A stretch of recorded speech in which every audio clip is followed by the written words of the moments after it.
बहुत पीड़ा के साथ इस बात को कहना पड़ रहा है कि इस देश की बुनियाद रखते समय हमारे पुरखों ने एक उम्मीद जताई थी कि इस देश में तमाम तबके के लोगों को उनको बराबरी की हिस्सेदारी मिलेगी, सबके साथ एक समान व्यवहार किया जाएगा। यह उम्मीद की गई थी कि इस देश में जो साइंटिफिक टेम्परामेंट है, वैज्ञानिक जो चेतना है, उसको विकास किया जाएगा।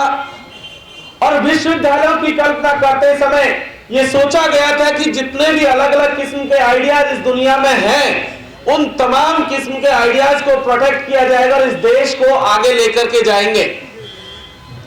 लेकिन आजादी के 75 वर्ष बाद आज की तारीख में हम देखेंगे तो पता चलेगा कि हमारे विश्वविद्यालयों को पॉलिटिकल पार्टियों ने एक तरीके से टूल की तरह इस्तेमाल किया है और वो लगातार कर रहे हैं। वो चाहे एडमिशन के मसले में हो, चाहे आपका नौकरियों का मामला हो, चाहे और किसी तरीके का मामला हो, धीरे धीरे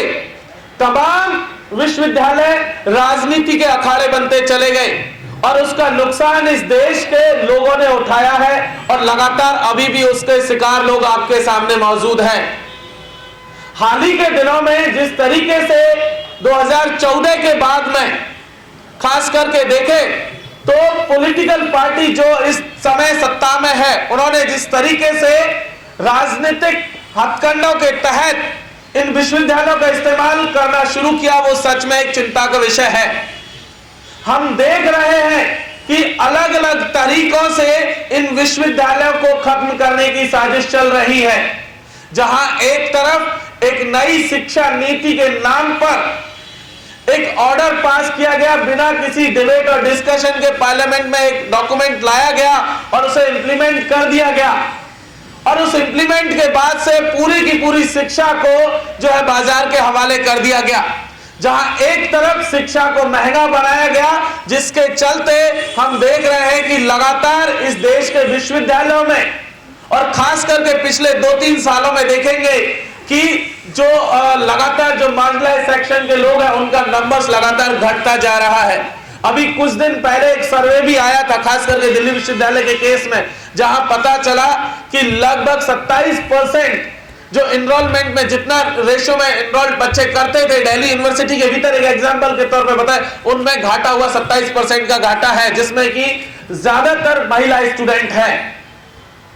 और उसके बाद में जहां एक तरफ स्टूडेंट्स के साथ में ये चीज देखने को मिली, वहीं पर जो नियुक्ति की प्रक्रिया लगातार चल रही है, उस प्रक्रिया में भी एक धांधली आपको देखने को मिलेगी कि जहां पर एक खास पॉलिटिकल पार्टी के लोगों को, और ये कहते हुए कोई शर्म की बात नहीं है कि जो सत्ता में जो पार्टी है उसके लोगों को चुन चुन करके विश्वविद्यालय में नियुक्तियां दी जा रही है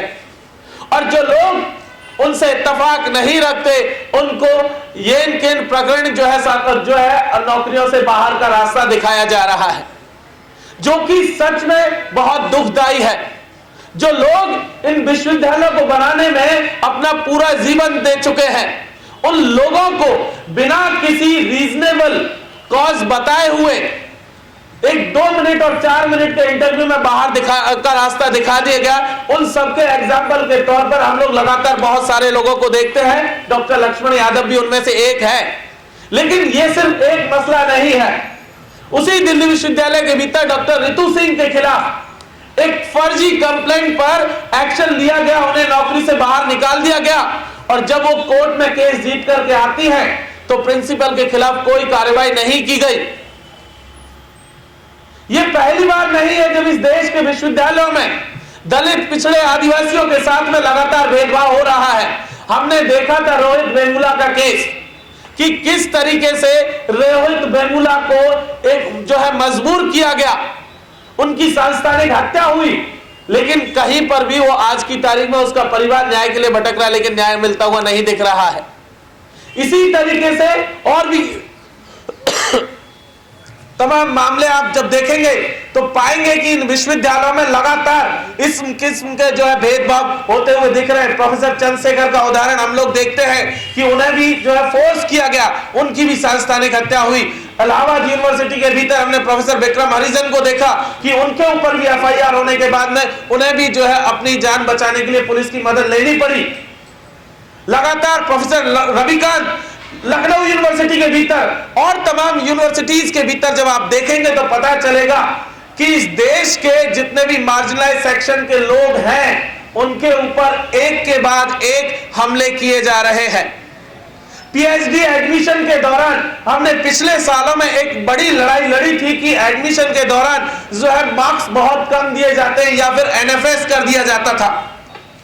उस लड़ाई को भी इसी नजरिए से देखने की जरूरत है कि जिस कैंपसेज को इंक्लूसिव होना था, जिसमें तमाम वर्गों की हिस्सेदारी होनी थी, मार्जिनलाइज सेक्शन को उसमें भागीदारी मिलनी थी, धीरे धीरे इन तमाम विश्वविद्यालयों को एक खास पॉलिटिकल पार्टी के केंद्र में तब्दील किया जा रहा है। और इसीलिए आज की ये प्रेस कॉन्फ्रेंस है कि ये पूरी की पूरी जो मुहिम है, ये लड़ाई इस देश के विश्वविद्यालयों को बचाने की है, पब्लिक फंडेड एजुकेशन को बचाने की है। क्योंकि अगर एजुकेशन नहीं बचा तो ये यकीन मानिए कि इस देश के मार्जिनलाइज सेक्शन की जो हिस्सेदारी होनी चाहिए थी